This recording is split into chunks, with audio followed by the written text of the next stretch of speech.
Son días de celebración no noso fútbol. O Celta e o Deportivo rematan a temporada festexando éxitos. Os vigueses repiten clasificación europea. Os herculinos regresan a Primeira División 8 anos despois.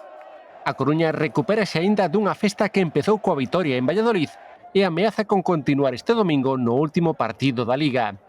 Vive o Deportivo en permanente estado de felicidade e comunión cunha afección que nunca o abandonou. Lo merecíamos y nada, y ahora disfrutarlo con toda la gente. Y esto es una locura, el último tramo de liga que hemos hecho, muy bien. ¡Estamos de vuelta!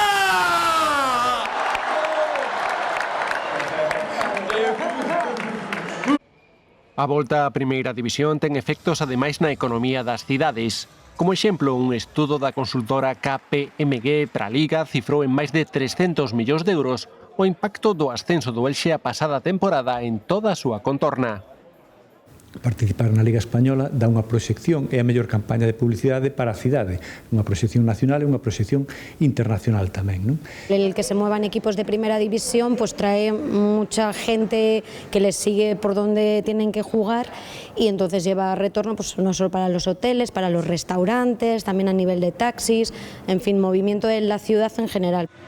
O éxito no campo repercute directamente nas arcas do Celta, e que ter logrado a sexta praza proporcionalle 22,6 millóns de euros en incremento de dereitos de televisión, 6,5 millóns máis que se fose sétimo, e 4,3 millóns directos da UEFA por participar na Europa League.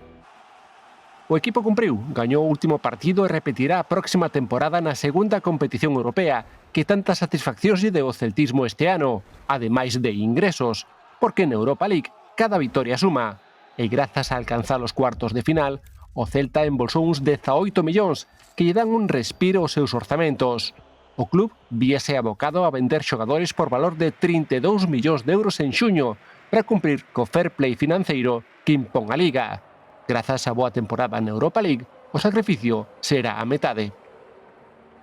15 millones largos, 16 millones de una posible venta para cuadrar números, con lo cual de 32 que empezó la temporada a 16 que creo que hemos hecho un excelente trabajo.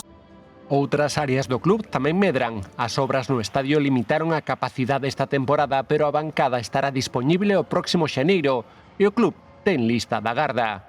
A implantación social e as audiencias xeradas tamén computan para subir os ingresos da Liga por dereitos televisivos ata uns 63 millóns de euros. Esta temporada, o orzamento do Celta foi de récord, 124 millóns.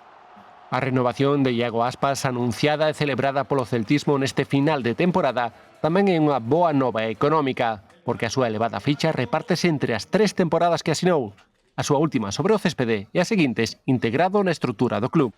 Esperei pois para ver se seguía sentíndome útil, se seguía tendo minutos dentro do terreo de xogo. Pensar en outra temporada máis en Europa pois alegrábame moito, por suposto. O ascenso do Deportivo devolve tamén os partidos máis agardados da temporada. Despois de moito tempo, Riazor e Balaídos vivirán novas edicións do noso derbi. Pues parece que se alinearon los astros, la verdad que siempre he deseado pues volver a disfrutar de un derbi, darles enhorabuena tamén al Deportivo, va a ser un partido precioso. A verdade é que sempre foi o meu soño xogar un derbi de por Celta, e a verdade teño moitas ganas de vivilo e ver como lle gañamos.